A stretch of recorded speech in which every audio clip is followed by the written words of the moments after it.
आखिर आप जांच से क्यों भाग रहे हैं या जांच से क्यों बचना चाहते हैं? अगर कोई किसी की शिकायत है तो जांच हो जानी चाहिए। आप पे कोई आरोप साबित नहीं होगा या आपकी कोई भूमिका नहीं होगी तो ऐसे भी वो पुलिस को ही जांच करनी है। तो ये देश भाजपा की विचारधारा से या भाजपा की सोच से नहीं चलेगा, ये देश बाबा साहब के संविधान से चलेगा।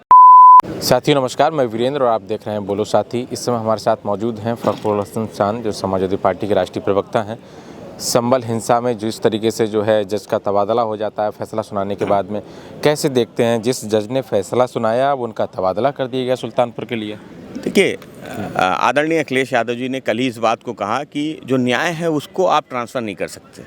आप किसी जज का ट्रांसफ़र कर सकते हैं लेकिन न्याय ट्रांसफ़र नहीं होगा। भारतीय जनता पार्टी की सरकार जिस तरह से न्यायपालिका पे दबाव बनाना चाहती है, न्यायिक प्रक्रिया में हस्तक्षेप करना चाहती है, वो ये तय करना चाहती है कि कौन दोषी है कौन निर्दोष है, ये भाजपा तय करे। तो ये देश भाजपा की विचारधारा से या भाजपा की सोच से नहीं चलेगा, ये देश बाबा साहब के संविधान से चलेगा।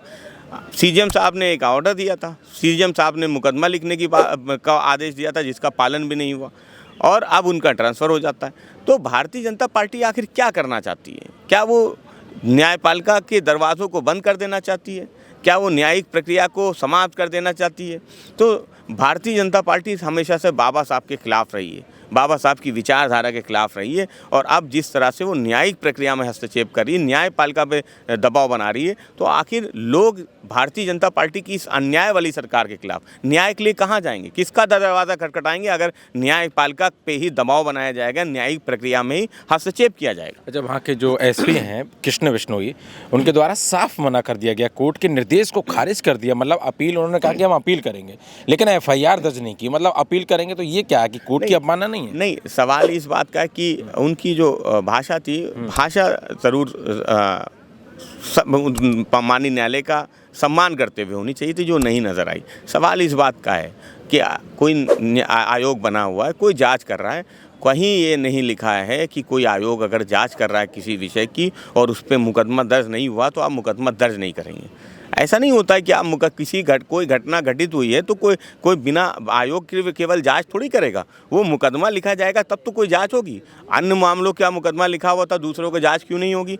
ये कहना कि आयोग चल रहा है, वो अपनी जांच कर रहा है इसलिए मुकदमा नहीं लिखा जाएगा, समाजवादी पार्टी समझती कि जो लोग कानून के जानकार हैं वो जानते हैं ये बिल्कुल गलत है। अच्छा, ऐसे जब फैसले आ रहे हैं, कोई भी जज अगर जो है निष्पक्ष होकर के जब फैसले सुनाता है तो क्या अन्य जज इससे का डर का माहौल ऐसा बनाने का प्रयास किया जा रहा है कि वो ऐसे फैसले ना सुनाएं? देखिए, बिल्कुल आप अगर इस तरह से ट्रांसफ़र पोस्टिंग करेंगे कोई फैसला, और कोई ये पहली घटना नहीं है, ये बात ज़रूर है कि इस बार इस फैसले पे पूरे देश में आवाज़ उठी, संभल की कोर्ट में आवाज़ उठी, राजनीतिक दलों ने इस आवाज़ उठाई और जो हमारी समाजवादी पार्टी की या किसी भी लोकतांत्रिक व्यवस्था में किसी भी राजनीतिक दल की राजनीतिक और लोकतांत्रिक जिम्मेदारी है कि अगर कोई न्याय करने वाला व्यक्ति अगर उसके साथ ही अन्याय होगा तो वो अपनी आवाज़ नहीं उठाएगा, उनकी आवाज़ को कौन उठाएगा? अगर हम आज खामोश हो जाएंगे, अगर हम आज अपने मुंह पे पट्टी बांध लेंगे, टेप लगा लेंगे, तो कोई व्यक्ति फिर न्याय के लिए आगे नहीं आएगा। अगर किसी न्याय करने वाले व्यक्ति का कोई साथ नहीं दिया जाएगा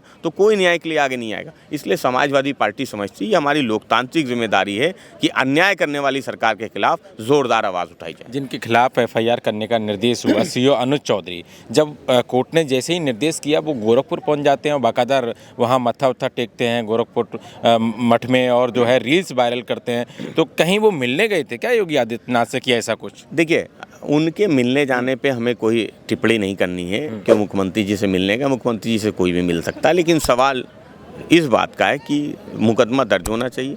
जो दोषी होगा विवेचना भी पुलिस को ही करनी है, विवेचना कोई किसी राजनीतिक दल को या किसी अन्य व्यक्ति को या संस्था को तो नहीं करनी है। या अगर मुकदमा दर्ज हो जाएगा तो वो आयोग में ही चली जाएगी, जो जांच पहले से चल रही है उसी जांच का हिस्सा हो जाएगी। आखिर आप जांच से क्यों भाग रहे हैं या जांच से क्यों बचना चाहते हैं? अगर कोई किसी की शिकायत है तो जांच हो जानी चाहिए। आप पे कोई आरोप साबित नहीं होगा या आपकी कोई भूमिका नहीं होगी तो ऐसे भी वो पुलिस को ही जांच करनी है। आप मुकदमे से क्यों डर रहे हैं? मुकदमे नहीं लिखे जाएंगे। अगर कई मुकदमा माननीय न्यायालय के आदेश पे नहीं लिखेंगे तो कैसे ये व्यवस्था चलेगी? ये सबसे बड़े सवाल हैं। जो आलम जिसके गोली लगी जो है, जो रस बिस्किट बेचने के लिए निकला था, उसके पिता ने जब ये अपील दायर की और बताया जाता है कि उसको जो है छुप करके इलाज कराना पड़ा था और तमाम अपील हुई, तमाम जो है उस पर कार्रवाइयाँ हुई, तब कहीं जा कर के निर्देश हुआ। आखिर में उनको क्या मिला? देखिए, ये एक न्यायिक प्रक्रिया है और समाजवादी पार्टी समझती है जो मुकदमा लिखने का आदेश हुआ है, ये आदेश अब हुआ है, ये एक लंबी प्रक्रिया और ये लंबी चलेगी। मेरा भरोसा विश्वास कीजिए, क्योंकि मैं कानून जानता हूँ, मैं कानून की पढ़ाई भी पढ़ा हूँ। ये मामला कोई हाई कोर्ट या तक नहीं रुकने वाला, ये मामला सुप्रीम कोर्ट तक भी जाएगा।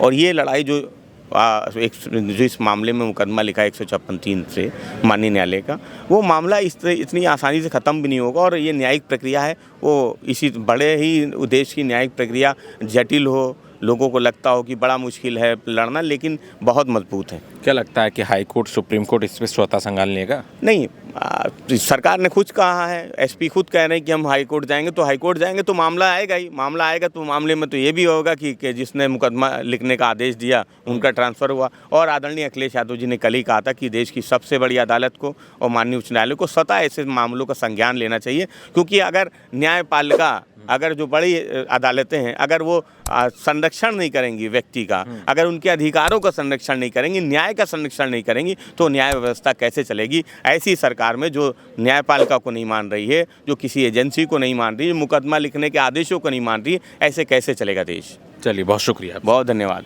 देखिए, हमारे साथ मौजूद थे समाजवादी पार्टी के राष्ट्रीय प्रवक्ता फ़खरुल हसन चांद। और जिस तरीके से संभल हिंसा पे और संभल में जिस तरीके से जो घटना हुई, उसके बाद जज ने जो फैसला सुनाया, फिर बाद में जज का ट्रांसफ़र कर दिया जाता है, उस पर हमने बातचीत की। आप क्या कुछ सोचते हैं, कमेंट बॉक्स के माध्यम से अपनी प्रतिक्रिया ज़रूर दें। बहुत शुक्रिया।